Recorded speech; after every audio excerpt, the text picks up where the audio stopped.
ওই দিন শয়তান বলবে, তোকে এত বড় ভাগ্য খুলছিল, কপাল দিছিল, তুই আমার সাথে কিসের জন্য আসলি দুযোগে? তখন শয়তান চিৎকার দিয়া বলবে, লুমু আনফুসাকুম, তুমি তোমার কপালে জুতা মারো, জুতা। আজকে দুনিয়াতেও জুতা খাইতেছি, কালকেও জুতা খাবো। আজকে মুসলমান জুতা খাইতেছে, সারা দুনিয়া জুতা, আর শুধু চিৎকার দিতেছে, হ্যান কারেঙ্গে ত্যান কারেঙ্গে, এটা করবো সেটা করবো, আমরা নির্যাতিত। আরে তুমি নির্যাতিত কেন এটা দেখো না? তুমি দুনিয়াকে কেন শোনাও যে তুমি নির্যাতিত, তুমি নিষ্পেষিত, তুমি অবহেলিত, তুমি দীক্ষিত, তুমি ঘৃণিত, তুমি বঞ্চিত? দুনিয়াকে কেন শোনাও?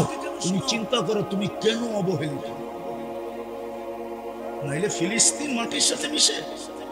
আমি তো 14 বছর আগে চোখে দেখা বলতেছি, ফিলিস্তিন মাটির সাথে মিশে না। যেখানে ইব্রাহিম খলিল ঘুমায়, যেখানে মুসা আলাইহিস সালাম ঘুমায়, দুইজনের কবরই তো চিহ্নিত। কসিফে আহমারে হলো মুসা আলাইহিস সালামের কবর, ওয়াদিয়ে খলিলে হলো ইব্রাহিম আলাইহিস সালামের কবর। দুই নবীর রওজা তো দুই দিকে, মধ্যখানে তো 70 জন নবীর কবর চিহ্নিত। মুসলমানের প্রথম কেবলা, মেরাজের রাত্রে সশরীরে 1.25 লক্ষ নবীদের সম্মেলন। 1.25 লক্ষ নবী যেখানে দাঁড়াইছিলেন, এক কাতারে দাঁড়াইছিলেন, আমাদের নবীজি নামাজ পড়াইছিলেন, তারপরে বক্তৃতা দিছিলেন, তারপরে ওইখান থেকে বিদায় নিয়ে মেরাজে গেছে। ওই জমিন মাটির সাথে মিশতেছে, আর আমরা বলতেছি রক্তের বন্যা বহায় দেব, চিৎকার দিয়ে আকাশ ফাটাইতেছি। আপনি আমাকে যুক্তি দিয়ে বুঝান, ওইখানে বোম ফাটে তো ফাটে কি করে? ইব্রাহিম খলিল কি করে? আল্লাহ বা বন্ধুর মাথার কাছে বোম ফাটায় কি করে? খলিলের মাথার কাছে কি করে বোম ফাটে? কলিমের মাথার কাছে কি করে বোম ফাটে? আরে বুঝান না আমাকে, কি করে ফাটে? ওয়াদিয়ে খলিলের অর্ধেক তো মাটিতে মিশা গেছে। মুসা আলাইহিস সালাম যে এলাকায় ঘুমাইতেছেন, ওই এলাকায়ও তো মাটিতে মিশা গেছে অর্ধেকের বেশি। জান না, নেটে দেখেন না, কেন মিটবে না? এই কারণেই তো মিটা গেছে। মুসলমান ঘুরা যাওয়া, যে ঘুরা যাবে তারই ভাগ্য খুলবে। এই জন্যই তো বেলালের বাড়ি সবাইকে কাঁদায়, নাইলে কোনোদিন বেলালের বাড়ি মানুষকে কাঁদাইতো না। ওই বাড়িটা তো পাহাড়ের পদদেশে, চতুর্দিকে জঙ্গল আর জঙ্গল, মধ্যখানে ছোট একটা ঝুপড়ি, তাও ইথিওপিয়ার ভিতরে। রাজধানীতে হইতো তেলে মেনে নিতাম, আদিস আবাবার থেকে 3 ঘন্টা লাগে গাড়িতে যাইতে। ওই গ্রামের ভিতরে ছোট একটা গড় দেখা সবার চোখে পানি আসতো না। আমি 6 বার দেখা বলতেছি, একবার না 6 বার। বেলাল জীবনটা গড়ছিল, এই জন্য তার বাড়ি দেখলে এখনো চোখে পানি আসে। শুধু আমার একা না, 6 বার যতজনকে দেখছি ততজনই দেখছি কাঁদে। রাবেয়ার বাড়ি দেখলে এখনো কান্না আসে। আমি 6 বার দেখা বলতেছি। ফেরাউনের কৃতদাসীর কবর দেখলে এখনো চোখে পানি আসে।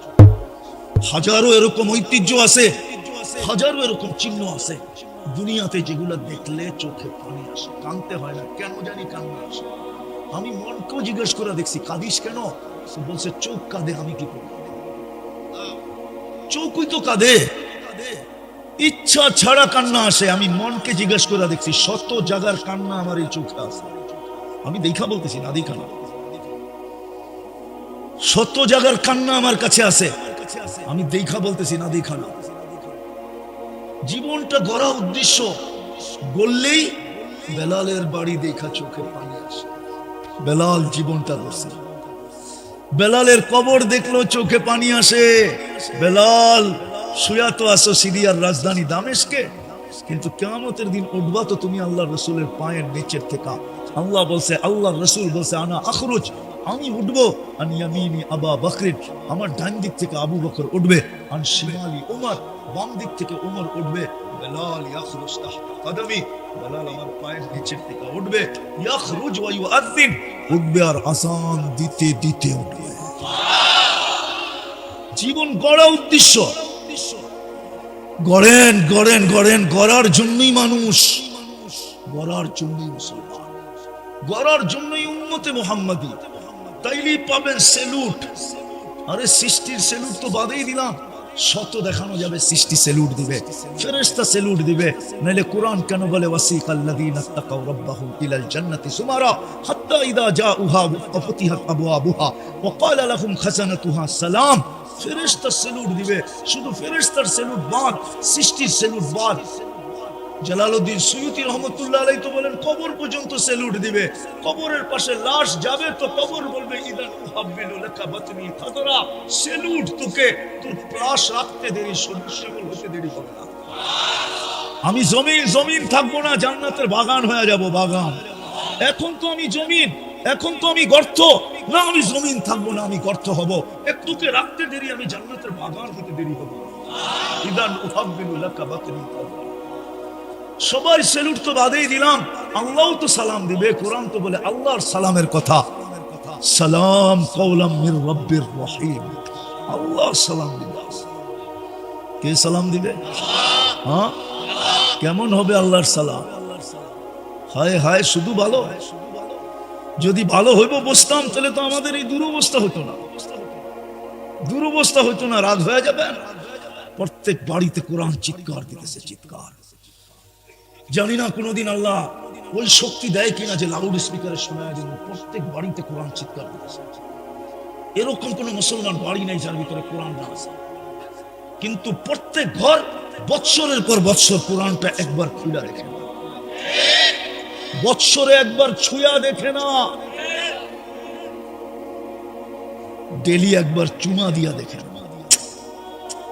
যদি খেজুর গাছ চিৎকার দিতে পারে, আল্লাহর রসুল যেই খেজুর গাছে পিঠ লাগায় জুমার খুতবা দিতেন, বয়স হয়ে যাওয়ার কারণে মেম্বরে বসার প্রয়োজন হয়েছে, মেম্বরে পা দিতে দেরি, খেজুর গাছ চিৎকার দিতে দেরি করে নাই।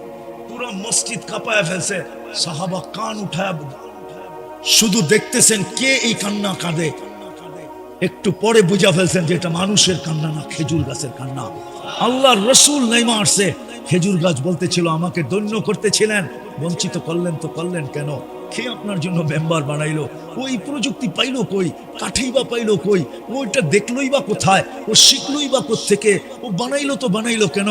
আমাকে বঞ্চিত করলো তো করলো কেন? ওই খেজুর গাছ যদি চিৎকার দিতে পারে, বৎসরের পর বৎসর কোরআন রেখা দিয়েছেন ঘরে, না মেইলা দেখেন, না ছুঁয়া দেখেন, না চুমা দিয়া দেখেন। আপনি বলবেন পড়তে তো পারি না। আরে না পারেন পড়তে, মহিলা দেখতে তো পারেন। পড়তে পারেন না, ছুঁইতে তো পারেন। ছুঁইতে পারেন না, চুমা তো দিতে পারেন। ছিল তো কি আল্লাহর কালাম, কোরআন চিৎকার দিতেছে। বিশ্বাস হয় না? না, মনে হয় হয় না। যদি পারতাম, জাদু থাকতো, এই শক্তি থাকতো, তাহলে শুনায়া বাংলাদেশের মানুষকে পাগল বানায় দিতাম, পাগল। যে দেখ তোর ঘরের কোরআন চিৎকার দিতেছে, যে আল্লাহ তুমি কালাম দিলা। কত বড় ভাগ্য! মুসা আলাইহিস সালাম আল্লাহর সাথে কথা বলে চিৎকার দিয়া বলতেছে credit card, Kalimullah. Credit card কি? কালিমুল্লাহ। মুসা আল্লাহর সাথে কথা বলে, এই জন্যই তো আল্লাহ বলছিল সাতাতি উম্মাতুন, এক উম্মত আসবে আমি তাদের সাথে কথা বলবো। বলে আল্লাহ আপনি কথা বলবেন? বলে শুধু কথা বলবো না, কালাম দিয়া দিব। কালাম, কালাম দিছিলেন, আল্লাহ কথা বলতেছে। আল্লাহ কোরআন কি? আল্লাহ কথা বলে, আল্লাহ। অথচ চুমা দিয়া দেখেন। বলেন কি আছে ডেলি কোরআনকে নিয়ে চুমা দেয়? একজন তো নাই। ধনবাড়ির লোক তো কোরআন ছুঁয়া কি হবে, ঠিক না? রাগ হয়ে গেলেন? ধন বোঝেন? ধন, আরে ধন বোঝেন, ধন সম্পত্তি বোঝেন? ধনবাড়ির লোক তো কোরআন ছুঁয়া কি হবে, কোরআন নীলা কি হবে, কোরআন চুমা দিয়া কি হবে, ঠিক না? এই জন্য তো বৎসরের পর বৎসর চুমা দেয় না। সোনার বাংলার মানুষ তো সোনা, এই কোরআন ছুঁয়া কি হবে? এই জন্য বাঙালি কোরআন ছুঁয় না। সবার বাড়িতে কোরআন পড়ে আছে। মসজিদ দিছিলেন, মসজিদ নিজের ঘর দিছিলেন, নিয়ে আসেন ধনবাড়ি না টাঙ্গাইলের সব ওলামা নিয়ে আসেন, জিজ্ঞাসা করেন কোন উম্মতকে মসজিদ দিছিলেন কিনা? কেবলা দিছিলেন, কাবা দিছিলেন, মসজিদ দেন নাই। মসজিদ তো আমাদেরকে দিছেন, নিজের ঘর আমাদেরকে উঠায় দিছেন। কেননা আল্লাহ বুঝাইতে চাইছে তোদের পরে তো উম্মত নাই, বন্ধুর পরে তো নবী নাই। ঘর রাইখা করবোটা তো করবো কি, আমি তো তোদের সাথেই থাকবো। আনা মাআকুম আইনামা কুনতুম, তোমরা যেখানে যাবে আমি তোমাদের সাথে থাকবো। ঘর দিয়া কি করবো? ঘর তোমাদেরকে দিয়া দিলাম, মসজিদ। ওই ঘর এখন খালি পড়ে থাকে। শুধু জুমার দিন কয়েকটা মানুষ হয়, 5 বেলা ওই ঘর খালি। আল্লাহর ঘর চিৎকার দিতেছে, চিৎকার। আল্লাহ মুসল্লি কোথায়? ঘর তো দিয়া দিলেন, রহমতের ভান্ডার বানায় তো ঘর দিয়া দিলেন। এই জন্যই তো মসজিদে ঢুকার দোয়া হলো আল্লাহুম্মা ফতাহলি আবওয়াবা রাহমাতিক, রহমতের ভান্ডার বানায় তো মসজিদ দিয়া দিলেন, নিজের ঘরটা দিয়া দিলেন। মুসল্লি তো নাই। जमीन जिज्ञासा करे डेली अल्लाह के नमाजी कहाँ है, जमीन पूछती है नमाजी कहाँ है, जमीन बोले अल्लाह नमाजी कोई। জীবনটা গইরা গেলে কিছু পাবো, নাইলে পাবো না। ওই দিন শয়তান বলবে তোকে এত বড় ভাগ্য খুলছিল, কপাল দিছিল, তুই আমার সাথে কিসের জন্য আসলি দুযোগে। তখন শয়তান চিৎকার দিয়া বলবে লুমু আনফুসাকুম, তুমি তোমার কপালে জুতা মারো, জুতা। আজকে দুনিয়াতেও জুতা খাইতেছি, কালকেও জুতা খাবো। আজকে মুসলমান জুতা খাইতেছে, সারা দুনিয়া জুতা, আর শুধু চিৎকার দিতেছে হ্যান করেঙ্গে ত্যান করেঙ্গে, এটা করবো সেটা করবো, আমরা নির্যাতিত। আরে তুমি নির্যাতিত কেন এটা দেখো না। তুমি দুনিয়াকে কেন শোনাও যে তুমি নির্যাতিত, তুমি নিষ্পেষিত, তুমি অবহেলিত, তুমি দীক্ষিত, তুমি ঘৃণিত, তুমি বঞ্চিত। দুনিয়াকে কেন শোনাও? তুমি চিন্তা করো তুমি কেন অবহেলিত। নাইলে ফিলিস্তিন মাটির সাথে মিশে। আমি তো 14 বছর আগে চোখে দেখে বলতেছি ফিলিস্তিন মাটির সাথে মিশে না। যেখানে ইব্রাহিম খলিল ঘুমায়, যেখানে মুসা আলাইহিস সালাম ঘুমায়, দুইজনের কবরই তো চিহ্নিত। কসিফে আহমারে হলো মুসা আলাইহিস সালামের কবর, ওয়াদিয়ে খলিলে হলো ইব্রাহিম আলাইহিস সালামের কবর।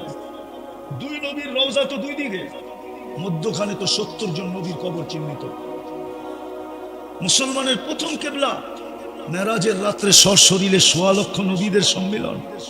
1.25 লক্ষ নবী যেখানে দাঁড়াইছিলেন, এক কাতারে দাঁড়াইছিলেন, আমাদের নবীজি নামাজ পড়াইছিলেন, তারপরে বক্তৃতা দিছিলেন, তারপরে ওইখান থেকে বিদায় নিয়ে মেরাজে গেছেন। ওই জমিন মাটির সাথে মিশতেছে, আর আমরা বলতেছি রক্তের বন্যা বহায় দেব, চিৎকার দিয়ে আকাশ ফাটাইতেছি। আপনি আমাকে যুক্তি দিয়ে বুঝান, ওইখানে বোম ফাটে তো ফাটে কি করে? ইব্রাহিম খলিল কি করে? আল্লাহ বা বন্ধুর মাথার কাছে বোম ফাটায় কি করে? খলিলের মাথার কাছে কি করে বোম ফাটে? কলিমের মাথার কাছে কি করে বোম ফাটে? আরে বুঝান না আমাকে, কি করে ফাটে? ওয়াদিয়ে খলিলের অর্ধেক তো মাটিতে মিশা গেছে। মুসা আলাইহিস সালাম যে এলাকায় ঘুমাইতেছেন, ওই এলাকায়ও তো মাটিতে মিশা গেছে অর্ধেকের বেশি। জান না, নেটে দেখেন না, কেন মিটবে না? এই কারণেই তো মিটা গেছে। মুসলমান